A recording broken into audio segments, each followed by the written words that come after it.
Hey everyone, I'm back in California after 3.5 weeks in Italy, Greece, and Turkey, where I had just amazing experiences, and they've sort of motivated me or inspired me for today's topic that I'm going to talk about, which is passion.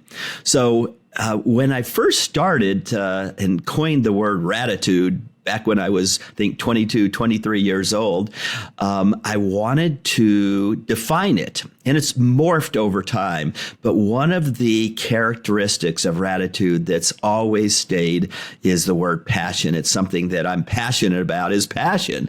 And a friend recently asked me about it, or talked about what she's looking for in a partner, and it's passion. And then I've had this incredible experience over the last few days that really reignited my passion. And I'm going to talk about that in a little bit, but also just being in a place, being in Italy, and we were in Rome and seeing the Colosseum and the Trevi Fountain, and then getting on the Abraham Hicks cruise. It's just filled with passion and people with passion. By the way, I got into the hot seat with Abraham. That was pretty fun. And then went to Turkey and picked up a yacht and got 18 beautiful, incredibly connected spiritually souls that are maybe the most powerful people I've ever been around. And we went through Greece and Turkey and had the most amazing experiences. And I guess just I'm on this momentum, on this roll around passion. So I remember when I first started coaching at 23 or so, I was coaching the Exxon track team at that time.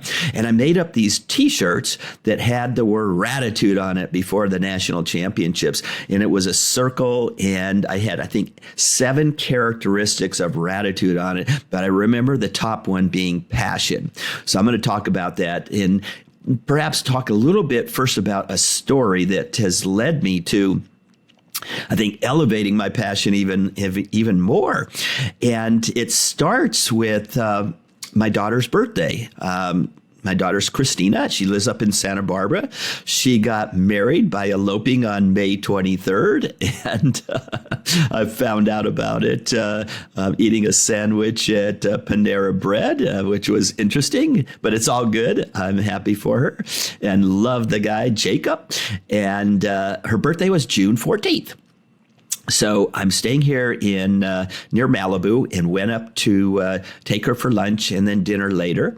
And we had lunch and we're talking, and she had told me previously, and I just wanted to confirm it. She said, Dad, we might have a baby one of these days. And if I do, I want you around. And I thought, oh, that made me feel so good.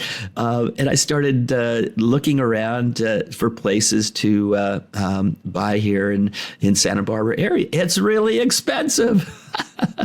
But I found this cute little 450 square foot house, they called it. 450 square foot. I don't know if you know what that is, but it's like a room. It's probably less than the size of this room, but it was 450. And guess how much it was? 456 square foot. It was 4.5 million. I can't afford that kind of house for that little thing.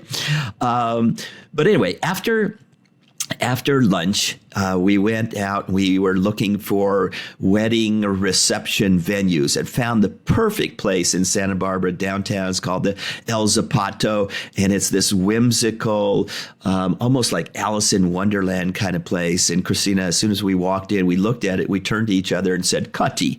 That's my mom, who passed away fairly recently. She was very artistic. She was an artist and filled with color, and her house was filled with color. And this place is so colorful. We knew immediately when we walked into the place that this is filled with colorful passion. And I'm going to use that word around because passion's like really cool. I'm into it. And so that was kind of the first thing that happened that day. Not the first thing, but of many passionate things that happened that day were pretty neat. And then I decided to buy Christina a little motor scooter. She was looking for one, and I didn't want her to get an old junky one like she'd done in the past that breaks down all the time. So we went shopping for it for kind of a wedding present, kind of birthday present, kind of welcome to Santa Barbara, housewarming present, all those kind of wrapped into one. And we found this really cool turquoise one that I think she really likes and got a helmet and everything. And after that, she wanted to take a little rest before dinner when I was taking her and a friend and her now husband, I called him my stepson, but he's not a stepson, is he? He's son-in-law. So I've corrected that. Jacob.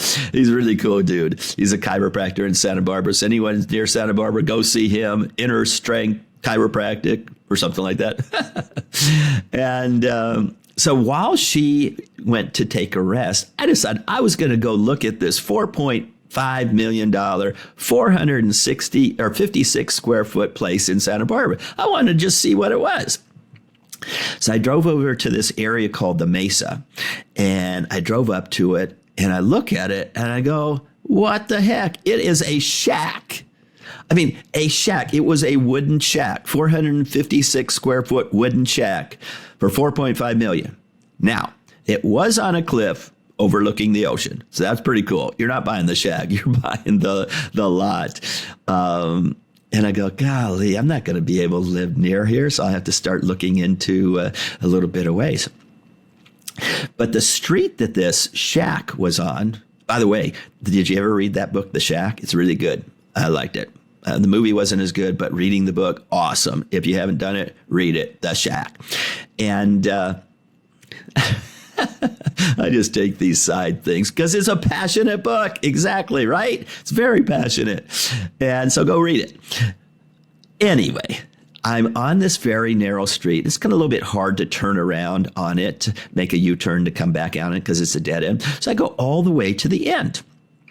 And at the end of the street, there's one of those real estate posts with, those plastic flyer holders with flyers in it. So I go, what the heck? I'll see what else is in the neighborhood because I can't afford a shack. And I pulled out the flyer, and it was a flyer for a piece of land. And it was a lot less than 4.5 million, like a lot less. And I go, okay, there's something wrong with this, but I'm looking at it and going like, this is really cool. I go, maybe I could build a little Raditude shack, bigger than 456 square feet, but not very much bigger. And I could live here on a cliff in Santa Barbara, overlooking the ocean, close to my daughter, Christina. And it would be cool. So I got really excited about it. I mean, literally, I was driving back to pick her up for dinner, and I started designing it in my head, and it's like it was mine. Like, sometimes do you just know things are just yours? That's how I felt. I was really passionate about it. I had it all designed already. It was going to be this whimsical one, just like the El Zapato, where we had gone and found her wedding reception location.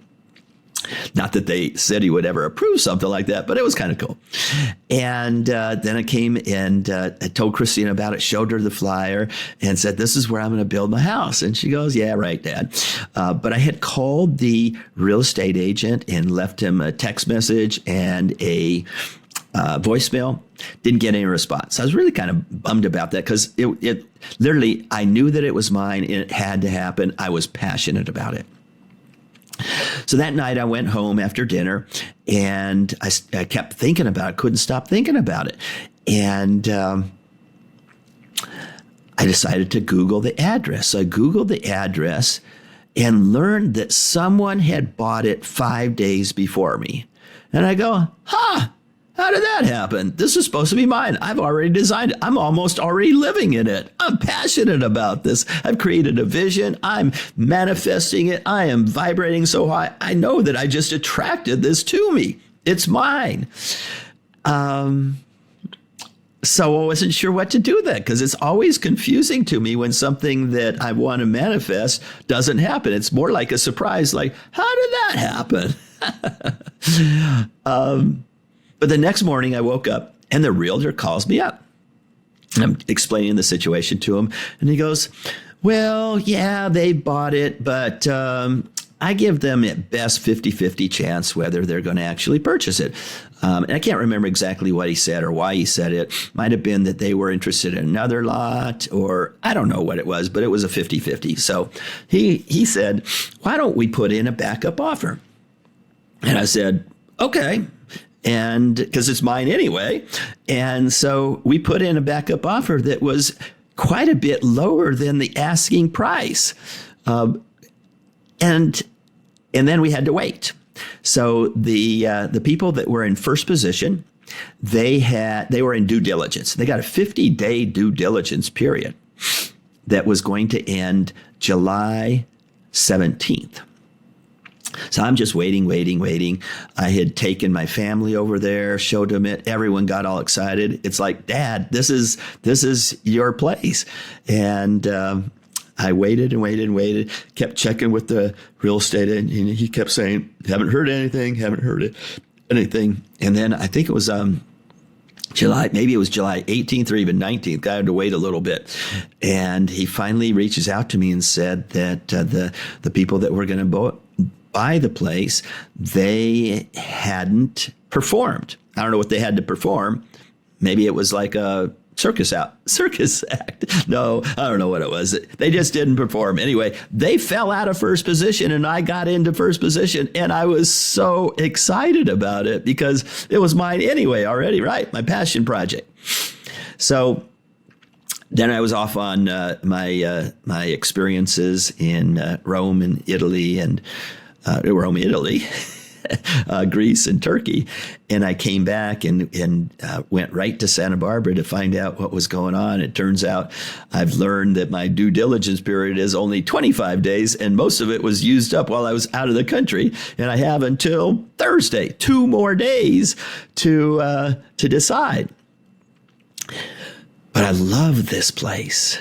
It is just so cool. And it has led me to an incredible experience. So let me tell you about this. This lot, the first earliest information I could find out of, there's 700 documents associated with this. Someone has been trying to build a home on this lot since 1958. That's a really long time, like 65 years. And it's been submitted for approval many times over the years and has never gotten a building permit for it. And so I can see why the cost keeps coming down, because it may or may not be buildable. But I've already seen it. I've already visualized it. It is mine. I've got a house on it. I'm excited about it. And I'm passionate about it. But that passion grew and grew the more I learned about this lot. In fact, I met some new friends that they're from Ireland, a couple, Karen and Jeff. Jeff's actually from Scotland, but he met and married this woman, Karen, from Ireland. And they're both really spiritual, connected people. I wish I knew what they did and do and things like that. I've just been the recipient. And they were among several people on my NeuroChange Solutions event that just made it incredible, passionate experience. So he wanted to go out to the land, to talk to it, to feel it, to sense it, to see if there was any, he didn't use this word, but I'll use it, bad karma, if there was any history that I needed to know about. Was this the place to build? Is it buildable? Is it my place? And he connected to the land and came out and spent about an hour or so communicating and feeling. And he told me it is buildable and it is mine, and I'm going to build a great place there. And so I'm going to believe that, whether I believe that spiritual stuff or not, it doesn't matter. I'm going to believe it because it fits with what's going on. And I can see there's been lawsuits, there's been hearings, there have been blah, blah, blah, blah, blah. Everyone trying to block this because that's what people do in California is you don't want anyone to build, not in my backyard kind of thing. And but I said, I don't want that strategy. I don't want to fight. I'm a lover. I still got my love button on. And so I found an architect, actually found the architect while I was out of the country. Some friends recommended someone that had done quite a bit of work in Santa Barbara, and I want to go local and put together a great team that's going to help me get this permit. And so I met with him, and I started meeting with the people in the neighborhood. I met a few people, and it was just absolutely wonderful. And I heard all the stories about, well, you can't do it because of the easement and the access and the riparian habitat. And, there's critters walking around, and, it blocks my view, and on and on and on. And I listened, and I just told them a little bit about myself, that I actually spent quite a bit of time in my childhood in Santa Barbara. In fact, I played Pee Wee League there, Midget League, baseball, and I know it really well. And now my daughter's in Santa Barbara, and she may have my first grandbaby, and I want to be near her because she wants me to be near. And I gave them love buttons and just made friends with them. And at the end of my talks with this one couple that I think they told me they've been in lawsuits since 2010 around something, because that's when they moved in. They said, we want you to be our neighbor. We're going to help you do this. And so I was fired up. My passion level went up. And then yesterday I was up there again. I brought a construction team out there, and they looked at it and they said, we could do this. And they explained to me how they could do it. And it was really kind of cool because it's a little bit tricky place, tricky area to do it. Met with the realtor. He told me that my due diligence period ends in 2 days, and that I'm actually closing escrow next week if I decide to go forward with this. And so it might be premature to talk about this, but if it is, that's okay, because the point of it is this journey has been around increasing and accelerating exponentially my own passion level. I'm so fired up about this. It's unbelievable. And there's all these stories that have come about that I've learned about the neighbors and the owner and the city planner and the planning commission. I've gotten involved with this whole thing. It is like a soap opera. Remember the show Dallas? And there's a J.R. Ewing in this, and there's a Bobby. I'm hoping to be the Bobby and come in and make it smooth and not disappear in a shower, if you know Dallas. But anyway, the point of this is that this has become such a passionate project, and it just reminded me how important this really is. And I was thinking back, and I'm not going to say who this is, but I remember taking someone to dinner once and asking the question, what are you passionate about?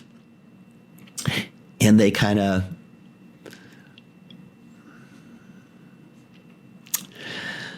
can I get back with you on that? And I go, oh, okay. And so the next day I asked her what she was passionate about. She goes, that was really a hard question for me. And I was thinking about it all night long. And all I could come up with was that I'm passionate about pizza. And I said, pizza? Like eating it?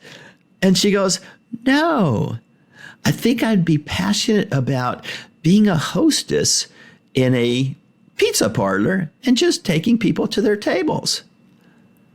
And I thought, oh, I never thought about that. And even as I was running on the beach this morning, that little story popped up, and I was thinking about it. And I'm not going to say too much about that story because it's an important story in my life journey.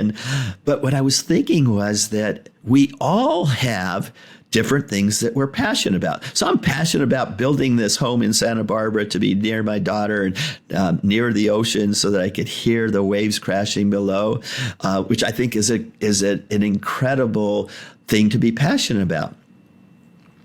But as I was running on the beach, I thought, it doesn't really matter what we're passionate about.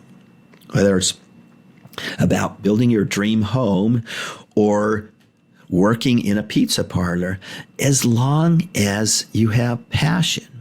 And I think it's one of those things that is important in life, and particularly as I reflect on and think about vibrating at a level where you can turn on the law of attraction and manifest things and attract things to you. I think the more passionate you are, the more likely you are that you're going to actually manifest the things that you've asked for. Remember back when I talked about some Abraham teachings that the first step is to ask for what you want. The second step is it is given. Your inner being makes it happen. Step 3 is you get out of the way. You eliminate all resistance. You don't really think about it. And you see yourself already have accomplished it. Sort of like I have. I already have thought about living in this home. And this person I met thought about and saw herself escorting people from the entrance of the pizza parlor to their table. And that's what she was passionate about, if that was really true. But it doesn't really matter, because if you're passionate, if you have, and I'm calling it Raditude, you could accomplish anything you want to in life. So my question for you is, what are you passionate about? And it could be anything. It's just thinking about what you're passionate about. Where are you in your life? Maybe it's around your kids. Maybe it's around work. Maybe it's around making money. Maybe it's about taking vacations, being at the beach, playing sports, or your sports team. I'm passionate about my Denver Broncos. Even though we weren't that good the last few years, I'm still passionate about it. And my CU Buffaloes, they were 1-11 last year. Now, we went out and hired Deion Sanders, who's a passionate dude, right? I'm so excited because I got one of me as the coach of the CU Buffaloes, and they're going to go 12-0 this year. From the worst football team in the nation. They were ranked 125th out of 125 to number 1. May not happen, but I'm a dreamer also, and I think that's where passion leads you to, is dreaming. So what are your dreams? What do you dream about?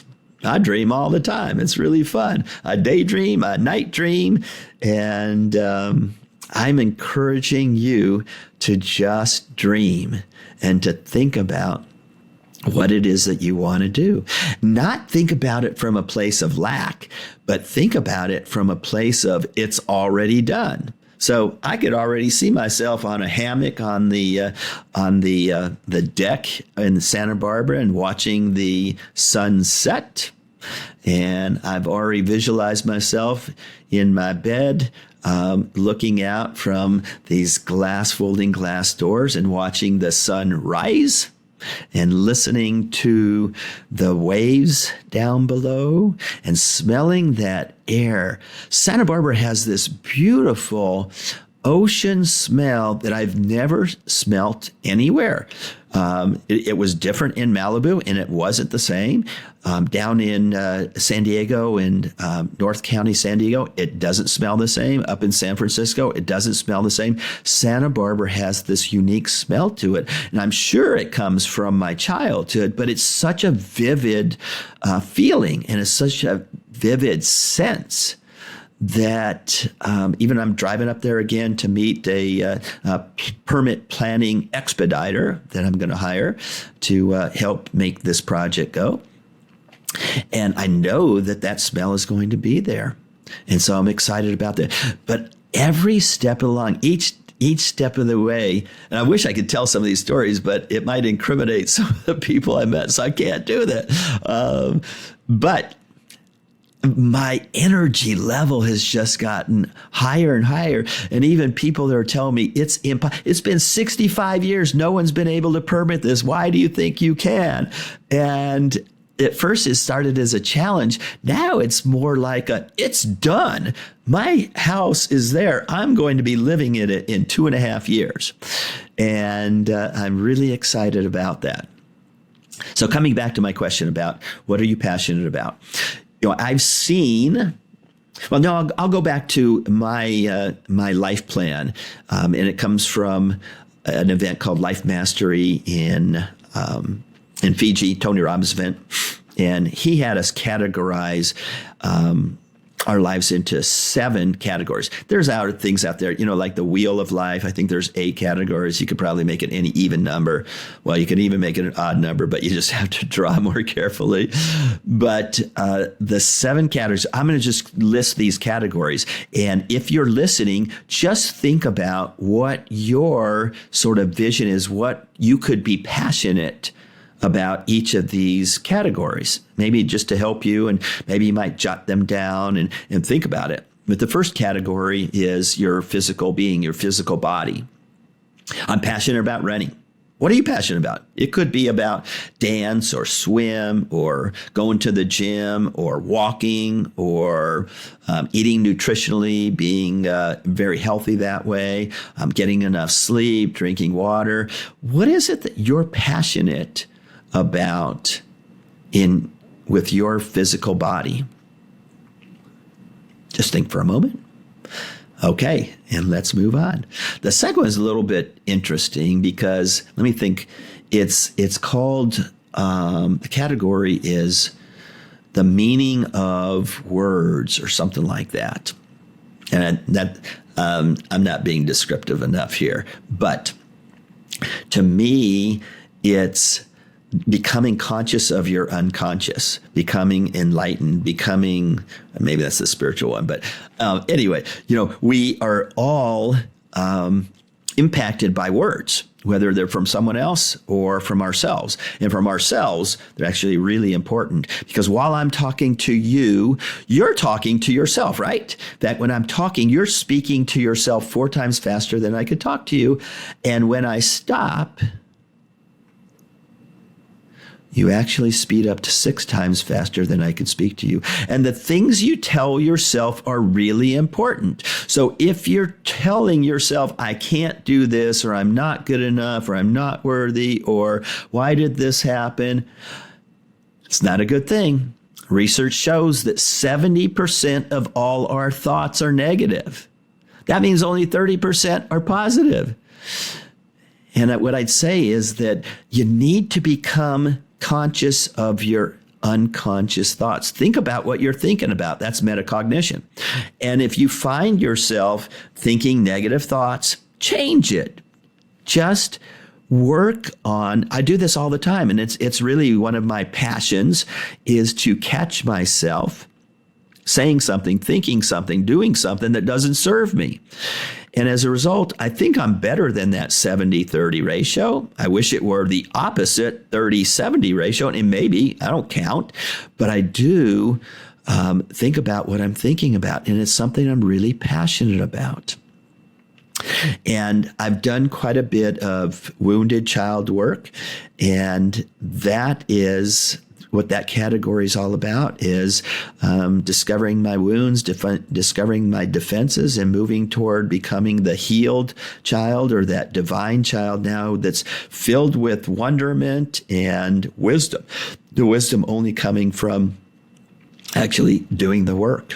And so that's that second category. So if you think about for yourself, what are you passionate about with your words, the things that you say to yourself, how you treat yourself?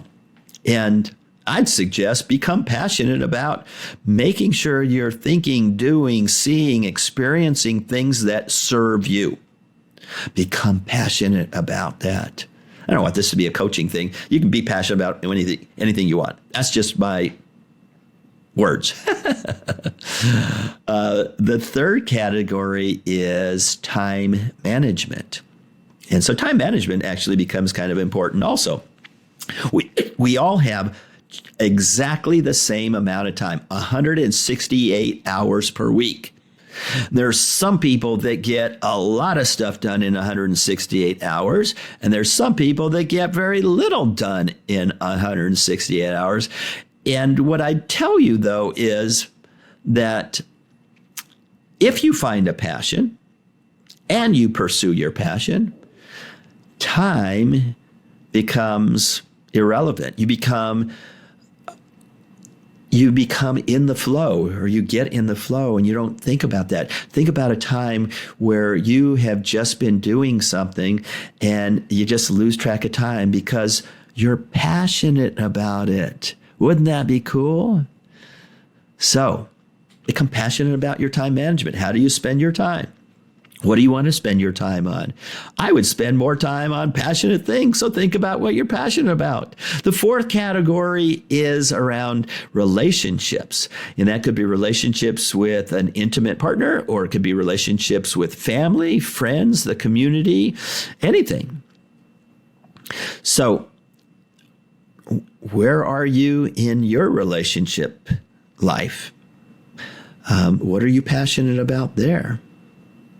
That's a really good one to talk about, because the word passion is pretty integral to particularly intimate relationships. You know, when we first start intimate relationships, we're very passionate, and then somehow something happens, or time happens, or life happens, or we get triggered, and that passion level goes down. Well, that's kind of silly. If you just kept doing what you did when you first met the person, do you think you could remain passionate for your whole life? I don't know. I know I want to do that.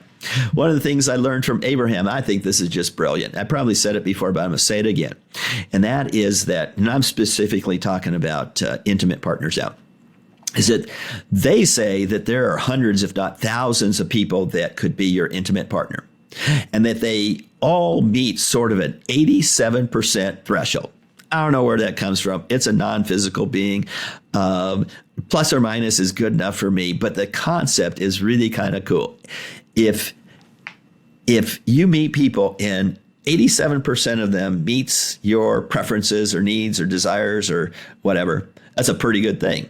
But it also means that 13% doesn't work so well. And when we're first in a relationship with people, we focus on that 87%. And then you're going through your romantic honeymoon phase, and all of a sudden they do something that you don't like, and it triggers you. And you go, huh? And then they do something again, and you go, I don't like this. And oftentimes we run away. I'm guilty of this because we focus on that 13%. And one of the things I've learned from Abraham is don't focus on the 13%. Focus on the 87%. If you could go through life with anyone, your kids, your parents, your friends, your community, and just focus on the 87% of their goodness in them, and ignore, say, it's none of my business, that 13%,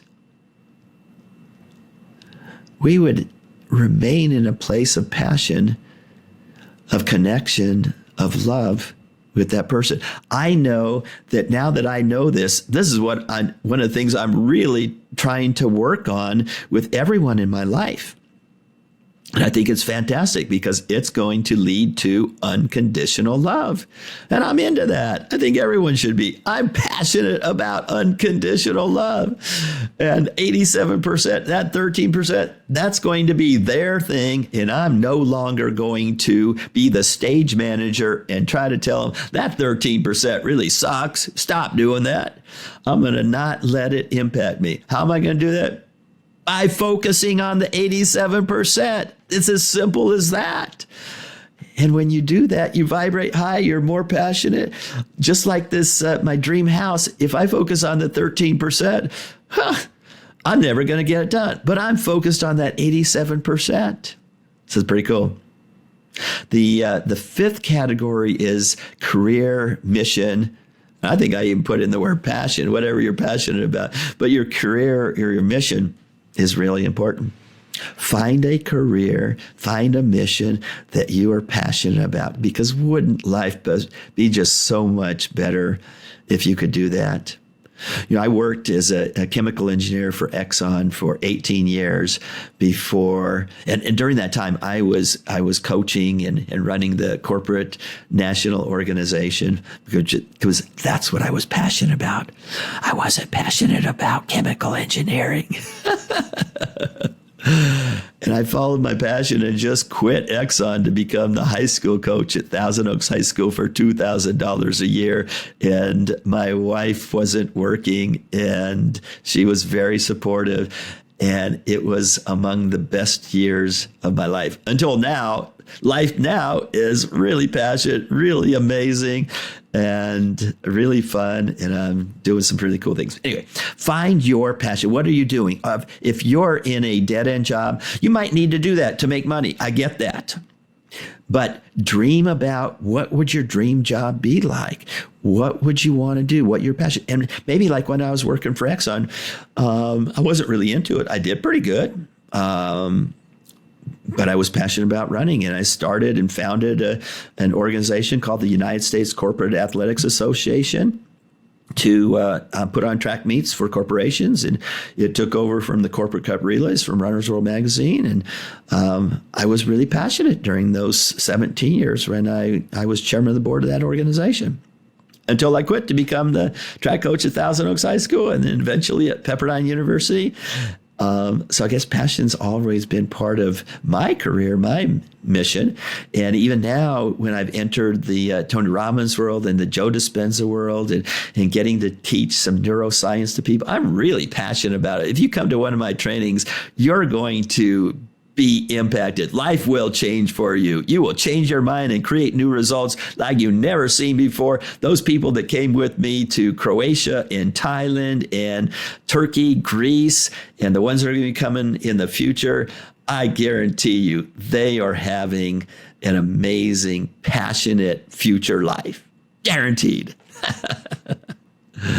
The sixth category is finances, and you can be passionate about that. I was talking to a new friend of mine who was telling me that they had just kind of a normal job. And then they read Rich Man, Poor Dad, or Rich Dad, Poor, whatever. I apologize. I should know that book, right? I read it a bunch of times, but they read it and they go, I'm working for I'm trading time for money. And they started really small, started investing in some little residential properties and got more and more, and then traded that into a commercial building. And now they've got a really nice passive income that they're really passionate about. And, that's kind of cool. Wouldn't it be neat if you could do something and make money and have passion at the same time, right? That's the way that network marketing world works. You go to one of those events, and I'm kind of new to the world. It's kind of cool, too. I'm just getting into another one because it's really fun. It's really passionate people all around. And I love to be around passionate people. If you're seeking or wanting to know how to get passion, go be around passionate people. Actually, go join a network marketing company, because you go to these events and people are yelling and screaming and dancing and loving on each other and just filling each other up with so much energy that you can't help but succeed if you just go with it. If you stand on the sidelines, you're not going to get it. That's the way it is in most of life, right? So find what you're passionate about financially. I got friends that are passionate about Bitcoin. Man, they're posting all the time. Bitcoin's the greatest thing in the world. You don't need money anymore.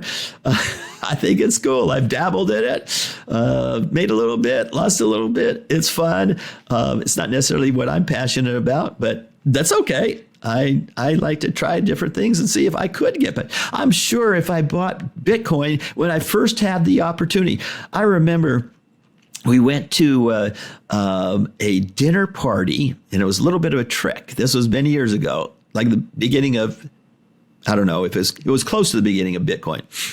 And there was I think 6 or 7 couples that were invited to this dinner party. And after dinner, they said, we want to show you something our son is doing in the garage.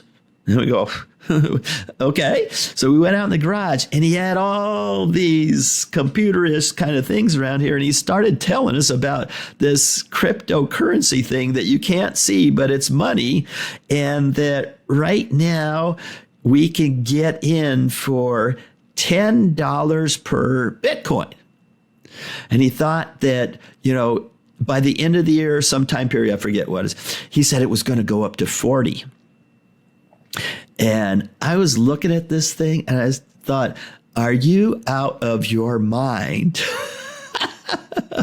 They wanted us, each of the couples, to put in $10,000 at $10 a Bitcoin. So what would that be? 1,000 Bitcoins at that dinner party. And that in a year, or again, whatever time frame, we'd have 40,000.